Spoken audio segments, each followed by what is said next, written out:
Ahmedabad airport ઓથોરિટીની સિક્યુરિટીમાં ચેડા થયા હોવાનો ખુલાસો સામે આવ્યો છે, જેમાં એરપોર્ટ ઓથોરિટીની સિક્યુરિટી સાથે ચેડા કરીને એક શખ્સ ફ્યુઅલ બ્રાઉઝરની ગાડી બારોબાર એરપોર્ટમાંથી બહાર લઈને આવી ગયો હતો અને આ ગાડીને હાંસોલ નજીક રણમુક્તેશ્વર 4 રસ્તા પાસે ઊભી રાખીને તેમાંથી ડીઝલ ચોરી કરવામાં આવતું હતું। ત્યારે ઝોન 4 LCB સ્ક્વોડની ટીમે ફ્યુઅલ બ્રાઉઝરમાંથી ડીઝલની ચોરી કરતા ભરત પટણી અને કલ્પેશ પટણીની ધરપકડ કરી છે। અમદાવાદના મ્યુનિસિપલ કમિશનર બંછાનિધિ પાનીએ ₹235 કરોડના ટેન્ડર દ્વારા થનારા ભ્રષ્ટાચારને અટકાવી દીધો છે।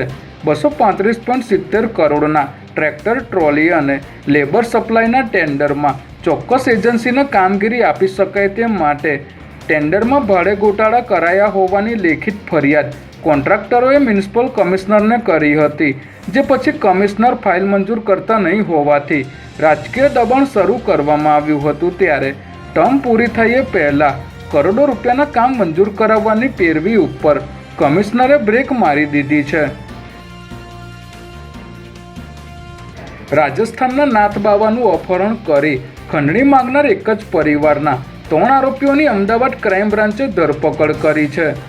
આરોપીઓ ભોગ બનનાર છગનનાથનું અપહરણ કરીને પાટણના શંખેશ્વર ખાતે લઈ ગયા હતા અને ત્યાંથી ભોગ બનનારના પરિવાર પાસેથી 4 લાખની ખંડણી માંગી હતી। ત્યારે ગુનાની તપાસ કરતી ક્રાઇમ બ્રાન્ચની ટીમે ગણતરીના કલાકોમાં જ આ ગુનાનો ભેદ ઉકેલી હરેશ ઠાકોર, નરેશ ઠાકોર અને તલાજી ઠાકોરને ઝડપી લીધા હતા।